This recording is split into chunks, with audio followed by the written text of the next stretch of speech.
पूर्वी विदर्भाला विकास निधी येत नव्हता. गोंदियाच्या सभेत अजित पवारांचं वक्तव्य. तर भविष्यात 8.5 लाख शेतकऱ्यांचे विद्युत पंप सौर ऊर्जेवर आणण्याचा निर्णय राज्य सरकारनं घेतलाय. अजित पवार यांची माहिती. कोकण किनारपट्टीवरच्या 1635 गावांच्या नियोजनाचे सिडकोला अधिकार दिल्याबाबत आम्ही सगळे आमदार मुख्यमंत्र्यांची भेट घेणार. या जीआरला काहीही अर्थ नाही. उदय सामंत यांचं विधान. मनोज जरांगे यांनी केलेल्या आवाहनाला पिंपळगाव महादेवमध्ये सुरुवात. घरोघरी लावले स्टिकर्स. लोकसभेच्या प्रचारासाठी पुढाऱ्यांनी माझ्या दारात येऊ नये अशी पाटी लिहिण्याचं जरांगेंनी केलं होतं आश्वासन. कोल्हापूरच्या चंदगड विधानसभा मतदारसंघात महिलांचा भव्य मेळावा. भाजप नेत्या चित्रा वाघ यांची उपस्थिती. लोकसभेची पूर्वतयारी करण्यासाठी राष्ट्रवादी काँग्रेस शरद पवार गटातर्फे तालुकास्तरीय मेळाव्याचं आयोजन. बुधवारी भिवंडी ग्रामीण विधानसभा मतदारसंघातील पक्ष कार्यकर्त्यांचा मेळावा. नितीन गडकरींच्या विरोधात लढायला काँग्रेस उमेदवार इच्छुक नसल्याचं समोर. विकास ठाकरे, अभिजित वंजारी यांचा गडकरींच्या विरोधात लढायला नकार.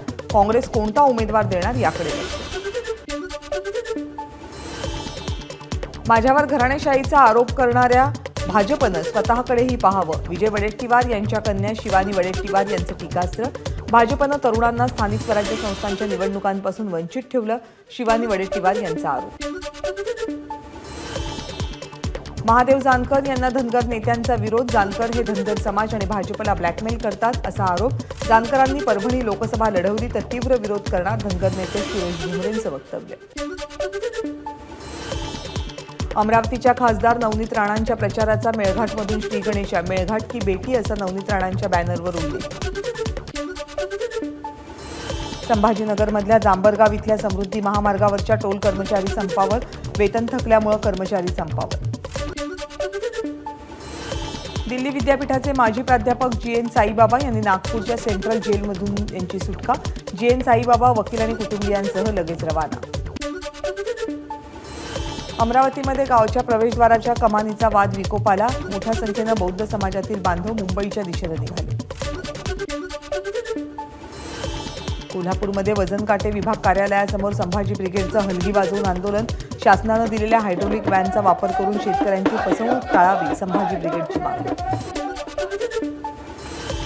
सिंधुदुर्गमध्ये होणाऱ्या ड्रग्सच्या व्यवसायाला नितेश राणेंचं समर्थन अशी चर्चा सुरू. विनायक राऊत यांचा गंभीर आरोप.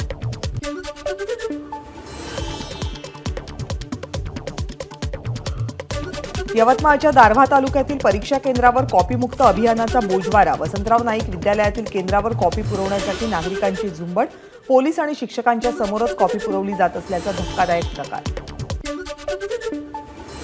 बीडच्या गेवरा येथील आश्रमशाळेत पोलिसांसमोर कॉपी पुरवल्याचा प्रकार उघड. 10वीचा इंग्रजीचा पेपर सुरू असताना परीक्षार्थींना 3ऱ्या मजल्यावर चढून कॉपी पुरवल्याचा व्हिडिओ व्हायरल. कोल्हापूरच्या 5 बंगला परिसरात मोबाईलच्या दुकानात चोरी. या प्रकरणी रविराज कसबेकर शाहूपुरी पोलिसांच्या ताब्यात. हिंगोली जिल्हाधिकारी कार्यालयासमोर नागरिकांचं पाण्यासाठी बिऱ्हाड आंदोलन. इसापूर धरणातून शेनोडी रामवाडी उपसा सिंचन योजनेला मान्यता द्यावी आणि या माध्यमातून पाणी प्रश्न सोडवावा. नागरिकांची मागणी. बेळगावमध्ये कुस्ती सामन्यादरम्यान आयोजकांची मुजोरी. नेपाळच्या पैलवानानं जय महाराष्ट्र म्हटल्यानं माईक हिसकावला.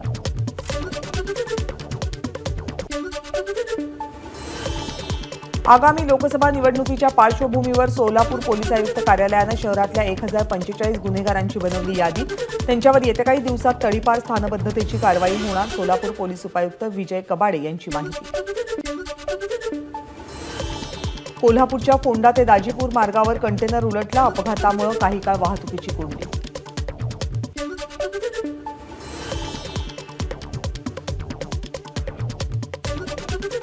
दुचाकी म्हशीला धडकल्यानं अपघात. दुचाकीवरील दोघांचा जागीच मृत्यू. यवतमाळच्या गणेशपूर हिवरदरा शिवारातली घटना. ऊसाची वाहतूक करणाऱ्या ट्रॉलीला आग. ट्रॉलीमधील ऊस जळून खाक. बेळगावच्या बुवाची सौंदत्ती इथली घटना. सुदैवानं जीवितहानी नाही. गेल्या 3 दिवसात सोन्याच्या दरात तब्बल 2800 रुपयांची वाढ. वाढत्या दरामुळे जळगावमधील सोनं ग्राहकांची सोनं खरेदीकडे पाठ. महाशिवरात्रीनिमित्त बीडच्या परळीतील वैद्यनाथ मंदिरातील उत्सवाची तयारी पूर्ण, मंदिराला आकर्षक रोषणाई.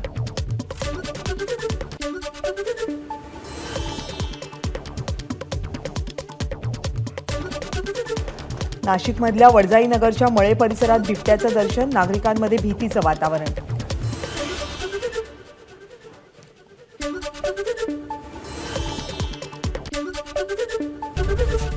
एबीपी माझा, उघडा डोळे बघा नीट.